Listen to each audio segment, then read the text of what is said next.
Olá, família, tudo bem? Como é que vocês estão? Mais uma semana de estudos da Bíblia começando, né?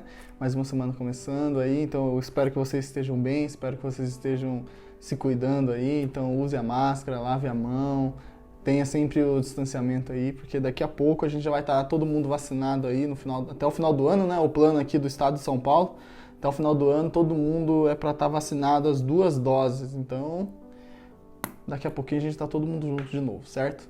Então, antes da gente começar os nossos estudos, quero pedir para que você possa estar curtindo o nosso vídeo, se inscrever no nosso canal, que você possa compartilhar esse vídeo com mais pessoas, para que o alcance da nossa igreja possa aumentar cada vez mais, tá bom? Então, vamos estar orando para começar? Então, feche seus olhos. Senhor, meu Deus e meu Pai, te agradeço por mais esse momento, Deus, te agradeço porque o Senhor é um Deus sempre bondoso, misericordioso, Pai, o Senhor é um Deus que nunca nos deixa só. Pai, nesse momento de estudo, eu gostaria que o Senhor pudesse estar conosco, Pai, e nos mostrando, sempre se revelando um pouco a mais, para que a gente possa te conhecer, Pai, conhecer verdadeiramente quem o Senhor era e aquilo que o Senhor nos deixou aqui, aquilo que o Senhor disse, aquilo que o Senhor fez, Pai. É isso que eu te peço, eu já te agradeço em nome de Jesus. Amém. Amém? Então a gente já está na reta final já de João, do Evangelho de João. Hoje é o penúltimo capítulo do Evangelho, então é o capítulo 20 de João. Então já vai criando essa expectativa aí que a gente já está chegando no final e depois a gente já vai começar a carta de Paulo aos Romanos, que eu tenho certeza que vai ser bênção, tenho certeza que vai edificar a sua vida. A gente vai tentar fazer alguma coisa diferente, mas eu espero que o final de tudo é que a gente possa entender, que a gente possa aprender, né? O objetivo desses vídeos, o objetivo de nós estarmos aqui fazendo e toda semana falando e lendo cada capítulo, estudando e vendo algumas coisas interessantes, alguns contextos históricos, tudo isso é para que a gente possa aprender. Então, esse final de João vai estar sendo assim, eu tenho certeza que a carta toda de Romanos será assim também. Amém? Então vamos lá. Evangelho de João, capítulo 20. Semana passada a gente falou sobre o capítulo 19, que foi a parte da crucificação de Jesus, morte, e aí a parte do enterro, né? A parte onde eles foram levar Jesus até o sepulcro, onde deixaram lá, e termina no capítulo 42, do versículo 42 do capítulo 19, diz assim: ali, por causa da preparação dos judeus e porque o túmulo ficava perto, colocaram o corpo de Jesus. Então assim acabou o capítulo 19, eles colocando o corpo de Jesus ali, isso na sexta-feira, perto ali das 18 horas, perto das 6 horas da tarde, porque eles tinham que fazer tudo isso antes das 6 horas, porque é onde começava o Shabá. Então ia até no sábado, 6 horas da tarde, no outro dia, 6 horas da tarde. Então, aqui, o versículo 42 era mais ou menos nesse horário. E o versículo 1 do capítulo 20 começa já no domingo de manhã. Então, já se passou o sábado, a sexta-noite, o sábado, o dia todo. E no domingo, bem cedo, começa assim o versículo 1. No primeiro dia da semana, de madrugada, quando ainda estava escuro, Maria Madalena foi ao túmulo e viu que a pedra da entrada tinha sido removida. Então correu e foi onde estavam Simão Pedro e o outro discípulo a quem Jesus amava e disse-lhes: tiraram o Senhor do túmulo e não sabemos onde colocaram. Então aqui do primeiro versículo até o versículo 2, os 2 primeiros versículos, conta que Maria Madalena, e provavelmente foi mais algumas mulheres, né? Nos outros evangelhos contam que, que as mulheres foram até o túmulo de Jesus levar as coisas para visitar ali o corpo de Jesus. Então, aqui no Evangelho de João fala só de Maria Madalena, mas ele pega e fala aqui na parte B do versículo 2, fala: tiraram o Senhor do túmulo e não sabemos onde o colocaram. Então, aqui ele coloca no plural, quer dizer que tinha mais de uma pessoa junto com Maria Madalena. Então, dá a entender que as mulheres estavam lá, foram visitar o corpo de Jesus bem cedo, no domingo de manhã, bem cedo, ainda era escuro, então era de madrugada ali, bem cedinho, chegou lá e o corpo de Jesus não estava, e aí elas voltaram para falar com os discípulos. Versículo 3. Com isso, Pedro e o outro discípulo saíram e foram até o túmulo. Esse outro discípulo sempre tem em mente que é João, o evangelista. Esse daqui que está escrevendo aqui é esse outro discípulo. Então Pedro e João foram até o túmulo. Ambos corriam juntos, mas o outro discípulo, João, correu mais depressa do que Pedro e chegou primeiro ao túmulo. E, abaixando-se, viu os lençóis de linho, mas não entrou. Simão Pedro, seguindo, chegou e entrou no túmulo. Ele também viu os lençóis e o lenço que tinha estado sobre a cabeça de Jesus e que não estava com os lençóis, mas enrolado num lugar à parte. Então o outro discípulo, que havia chegado primeiro ao túmulo, também entrou. Ele viu e creu, pois ainda não tinham compreendido a Escritura, que era necessário que ele ressuscitasse dentre os mortos. E os discípulos voltaram outra vez para casa. Então aqui é o encontro desses dois primeiros discípulos, onde Maria Madalena vai até eles, conta que o corpo de Jesus não está mais lá. Então eles vão até o túmulo, chega lá, eles não encontram mesmo, veem que só tem lá o lenço, só tem o pano que foi enrolado o corpo de Jesus e o lenço que estava na cabeça já estava lá, e o corpo de Jesus mesmo não estava. Então aqui já aconteceu o milagre da ressurreição. Aqui Jesus já estava ressurreto. Jesus já havia ressuscitado. A porta, a pedra que estava tampando ali a entrada do túmulo já tinha sido removida e Jesus já tinha sido ressuscitado. Lembra que foi colocado o corpo dele ali na sexta-feira e logo no domingo cedo já não estava mais lá? Então foi dentro desse período aí onde Jesus ele ressuscita. Versículo 11. Maria, no entanto, permanecia junto à entrada do túmulo, chorando. Enquanto chorava, abaixou-se e olhou para dentro do túmulo e viu 2 anjos vestidos de branco, sentados onde o corpo de Jesus tinha sido colocado, um à cabeceira e o outro aos pés. Então eles perguntaram: Mulher, por que você está chorando? Ela respondeu: Porque levaram o meu Senhor e não sei onde puseram. Então aqui Maria Madalena, ela está conversando com os anjos que estavam ali dentro do túmulo. Ela provavelmente não sabia que eram anjos, né?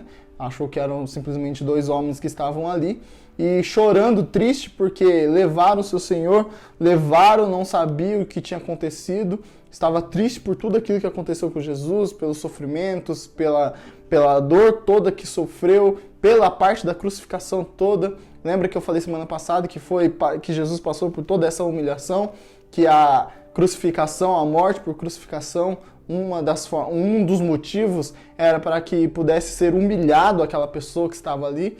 Então, depois dela ter acompanhado tudo aquilo e visto tudo aquilo que Jesus passou, nem depois de morto, né? Ela pensando, nem depois de morto eles deixavam ele em paz, né?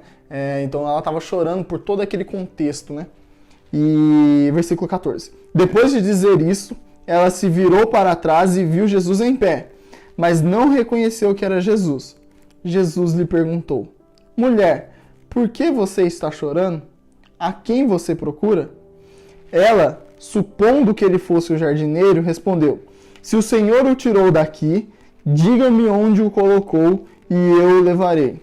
E Jesus disse: Maria. Ela, voltando-se, lhe disse em hebraico: Rabone. Rabone quer dizer mestre.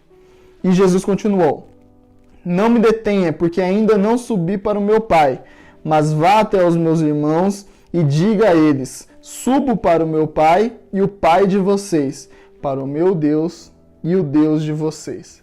Então aqui Jesus ele pega e começa a conversar com Maria. E faz aquela mesma pergunta que os anjos tinham feito. Falei assim: por que você está chorando? A quem você procura? E aí ela olha para Jesus e não vê Jesus, não reconhece Jesus. Provavelmente porque ela estava ali muito triste, né? Tomada por toda aquela situação, por todo aquele sentimento. Ela provavelmente não viu mesmo, não reconheceu que era Jesus. Mas a partir do momento que ele pega e fala com ela, chama pelo nome dela, provavelmente esse Maria devia ser uma forma comum de Jesus falar, devia ser o tom que Jesus falava com ela, alguma coisa foi na forma de Jesus falar com ela, foi que ela percebeu que era Jesus, foi que ela viu que era Jesus. É interessante que a gente olha para Jesus assim e às vezes a gente não imagina como era o relacionamento dele com seus discípulos ou com as pessoas que estavam ali próximo.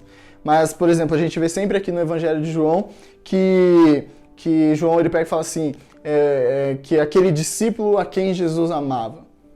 Não é dito em nenhum outro lugar da Bíblia, a não ser no Evangelho de João, que Jesus amava mais a João do que os outros.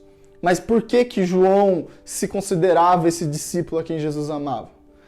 Deveria ser pelo contato que ele tinha com Jesus, da forma como Jesus falava com ele, da forma como Jesus tratava. Alguma coisa era diferente e João se sentia amado tanto que ele colocava isso, que ele escrevia, eu sou o discípulo a quem Jesus amava. Isso uma vez eu vi, agora eu não lembro onde eu vi, mas eu vi que nós todos podemos falar isso, que nós somos aquele a quem Jesus ama. Porque nós temos esse relacionamento com Jesus, nós podemos ter esse relacionamento próximo com Jesus, então eu posso dizer que eu sou o discípulo a quem Jesus ama. Porque ele morreu por mim, da mesma forma que ele morreu por João, por Pedro, por Maria e por tantos outros, ele também morreu por mim. E eu sou esse discípulo a quem Jesus ama. Você é aquele discípulo a quem Jesus ama. Então Jesus ele tem essas particularidades com cada um e provavelmente com Maria também ele tinha essa particularidade, a forma como ele fala, a forma como ele se dirige a ela, onde ela pega e tem aquele estralo e aí ela abre-se os olhos de Maria e ela consegue ver verdadeiramente quem é Jesus ali na frente dela. Então essas particularidades que Jesus tinha com seus discípulos é interessante. Você vai notando isso na forma como eles vão falando sobre Jesus, né? Tanto João aqui, Mateus, como eles viam Jesus ali, é interessante a gente ver isso. Então Maria Madalena foi e anunciou aos discípulos, eu vi o Senhor, e contava que Jesus lhe tinha dito essas coisas. Ao cair da tarde daquela noite, o primeiro da semana, estando trancadas as portas da casa onde estavam os discípulos, com medo dos judeus, Jesus veio e se pôs no meio deles, dizendo, que a paz esteja com vocês. Então, no mesmo dia, no final daquele dia, estavam todo mundo trancado dentro de uma casa e com medo dos judeus. Medo do quê? Porque se fizeram tudo aquilo com Jesus, que era o líder daquele movimento, né? O líder do que estava acontecendo, o que não iriam fazer com os discípulos dele, né? Então eles estavam todos com medo do que poderia acontecer. Então eles estavam todos juntos, trancados e se escondendo. E aí Jesus ele pega e aparece no meio deles e fala que a paz esteja com vocês. Versículo 20. E, dizendo isso, lhe mostrou as mãos e o lado. Então os discípulos se alegraram ao ver o Senhor. Então esse ato de Jesus de chegar, aparecer e mostrar as suas mãos e o lado dele, era para mostrar que ele era Jesus mesmo, que foi aquele Jesus que foi morto lá, que foi crucificado, mas ele estava ali vivo, em carne e osso ali, mostrando as suas mãos e o lado dele que foi furado ali, né, na cruz. Versículo 21. E Jesus lhe disse outra vez, que a paz esteja com vocês. Assim como o Pai me enviou, eu também envio vocês. O interessante, eu tenho que voltar aqui porque eu não falei, mas eu vou voltar ali no versículo 17, que diz assim, ó, na parte B. Subo para o meu Pai e o Pai de vocês, para o meu Deus e o Deus de vocês. Foi o que Jesus pediu para que Maria pudesse falar isso para os discípulos. Mas o interessante aqui nessa fala de Jesus que fala, subo para o meu Pai e o Pai de vocês, porque se você for ver de novo o capítulo todo de João, Jesus sempre quando vai falar sobre Deus, o Deus Pai, ele sempre fala sobre o nosso Pai, né? Tem até a oração que ele nos ensina, né? Pai nosso que estás no céu. Então ele divide esse Pai, né? Ele coloca esse Pai como um Pai comum, um Pai para todos ali.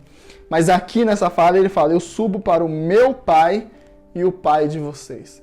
Isso aqui é interessante, eu vi isso daqui, porque ele pega e fala que esse subo para o meu Pai e o Pai de vocês dá essa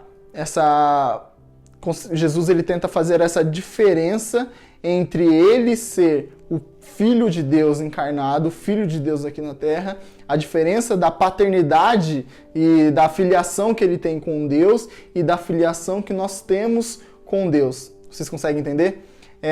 Ele, nessa parte onde ele pega e já morreu, já ressuscitou, está ali nesse processo e vai ter esses últimos encontros com seus discípulos e depois ele vai ao céu, ele vai subir ao céu, mas agora ele já está num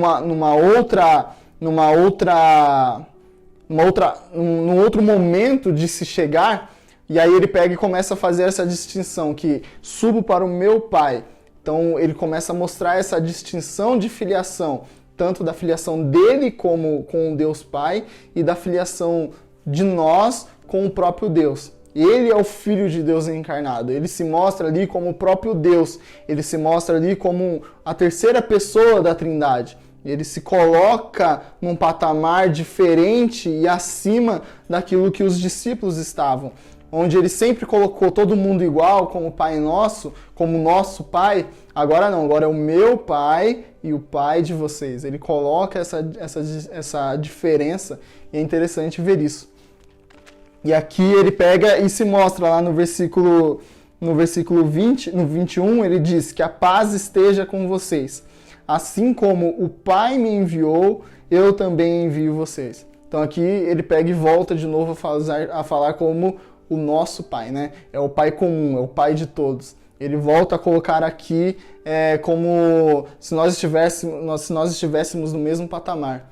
É o nosso Pai, não é mais o meu Pai e o Pai de vocês, é o nosso Pai. Essas diferenças que Jesus fazia, essa forma de Jesus falar é interessante, porque nos mostra realmente essa diferença, onde Jesus está e onde nós estamos. Jesus é aquele que está próximo, Jesus é o Deus Emanuel, né? O Deus que está conosco, mas ele é o nosso Deus, ele sempre está acima, ele sempre tem uma diferença, ele sempre está num lugar de destaque diferente de nós. Versículo 22. E havendo dito isso, soprou sobre eles e disse-lhes: recebam o Espírito Santo. Se de alguns vocês perdoarem os pecados, são-lhe perdoados os pecados, mas se o retiverem, são retidos. Então aqui parece ser a primeira parte onde o Espírito Santo é derramado, né? O Espírito Santo não foi propriamente dito derramado sobre eles, nós sabemos que o Espírito Santo é derramado lá no Pentecostes, lá em Atos 1, né? Atos 1 e 2 ali, o capítulo 1 e o capítulo 2 de Atos, mostra ali a descida do Espírito Santo, onde os discípulos são tomados pelo poder, mas aqui parece que é o primeiro contato dos discípulos com esse Espírito Santo, né? Onde Jesus fala, recebam o Espírito Santo. Então é a primeira vez que eles têm esse contato com o Espírito, eles não são batizados com o Espírito aqui, mas sim eles têm esse primeiro contato, esse primeiro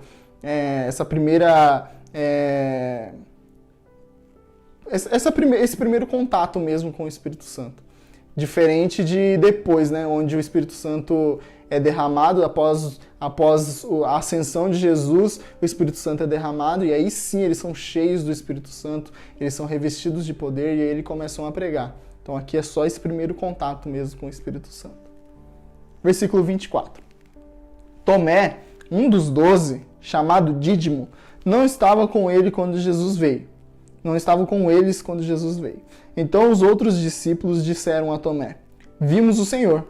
Mas ele respondeu, se eu não vir o sinal dos pregos nas mãos dele, ali não puser o dedo e não puser a minha mão no lado dele, de modo nenhum acreditarei. Então aqui Tomé ele pega e mostra que se ele não ver, não fizer essas coisas, ele não vai acreditar. Por quê? Porque os discípulos estavam todos com medo ali e começa a rolar esse boato e Tomé não viu e ele fala assim, como assim? Eu vi que ele morreu, como que agora ele está vivo? Eu não vou acreditar se eu não ver isso. Versículo 26. Passado 8 dias, os discípulos de Jesus estavam outra vez reunidos. Então aqui já estavam na outra semana da ressurreição de Jesus. E Tomé estava com eles. Estando as portas trancadas, Jesus veio, pôs-se no meio deles e disse, que a paz esteja com vocês. e logo disse a Tomé: ponha aqui o seu dedo e veja as minhas mãos. Estenda também a sua mão e ponha no meu lado. Não seja incrédulo, mas crente. Ao que Tomé lhe respondeu: Senhor meu e Deus meu. Esse aqui é interessante, versículo 27 e 28, que muitas vezes a gente já viu tantas e tantas mensagens, por exemplo, eu já vi tantas mensagens de pessoas, de pregadores falando que Tomé foi e botou a mão lá na mão, botou o dedo lá na mão de Jesus, botou a mão lá do lado de Jesus para ver e tudo. Mas não, ele não chegou a fazer isso, não dá a entender no texto que ele fez isso. Ele diz que só acreditaria se fizesse isso, mas a hora que Jesus aparece e fala para ele fazer, ele pega e simplesmente fala: Senhor meu e Deus meu. Então ele não chega, o texto não dá a entender que ele chega a fazer isso, mas só de Jesus se mostrar ali e falar isso com ele, ele já simplesmente crê, né? Ele deixa de ser incrédulo e passa a ser crente na ressurreição de Jesus, na morte e ressurreição de Jesus. Versículo 27. 29. Jesus lhe disse: Você creu porque me viu? Bem-aventurados são os que não viram e creram. E isso se encaixa a nós.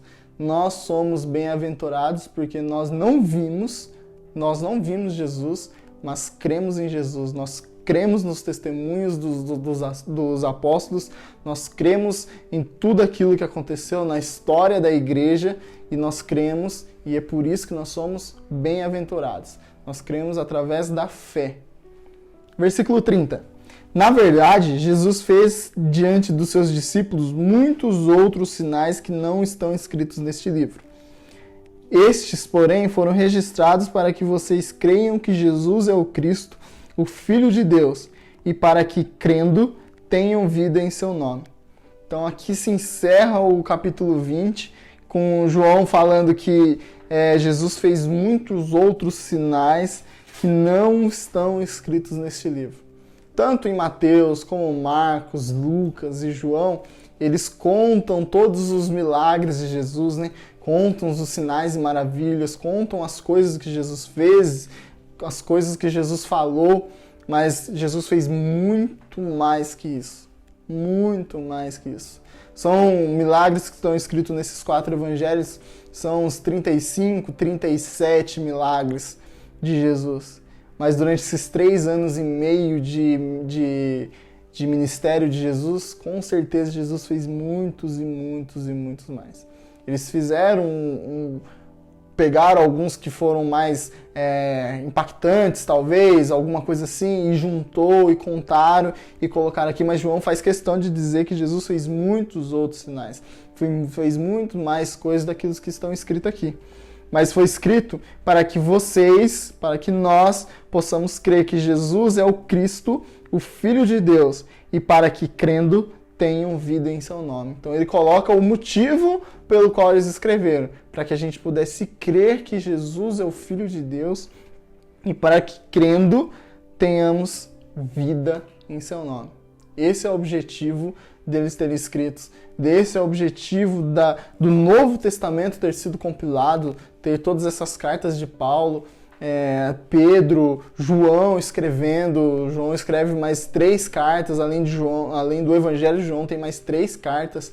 E o Apocalipse, apóstolo Paulo escrevendo cartas, várias cartas, e tem o Atos que Lucas escreve também. Então, tantas coisas foram escritas para que nós possamos crer que Jesus é o Filho de Deus. Para que não haja dúvida nenhuma que Jesus é o Filho de Deus. Para que não haja dúvida nenhuma que Jesus é aquele profeta, é aquele Messias que foi profetizado lá no Velho Testamento, por Isaías, por tantos e tantos, por Ezequiel, por Daniel, por tantos profetas que falaram sobre Jesus, que profetizaram sobre Jesus, sobre o Messias que viria. Tudo isso está escrito no Novo Testamento para que a gente possa crer que é essa pessoa, que Jesus é esse Messias, que Jesus é esse Cristo, que Jesus é esse ungido que foi mandado por Deus para que pudesse nos salvar, que pudesse nos redimir, que pudesse nos levar de novo para mais perto de Deus Pai. Amém? Então, na próxima semana será o último capítulo de João, o capítulo 21, Então, eu conto com a tua presença aqui, conto que você esteja estudando junto conosco, para que na outra semana ainda a gente possa começar uma nova história aqui, um novo momentos de estudos aqui nas cartas de Romanos. Amém? Então, eu espero que vocês tenham entendido, espero que vocês tenham aprendido e que vocês possam colocar em prática tudo isso. E leia de novo, pesquise um pouco mais, busque um pouco mais, olhe um pouco mais, ore um pouco mais, que eu tenho certeza que Deus vai revelar muito mais coisas daquilo que Ele falou a mim, tenho certeza que vai falar com você também. Amém? Que Deus te abençoe em nome de Jesus.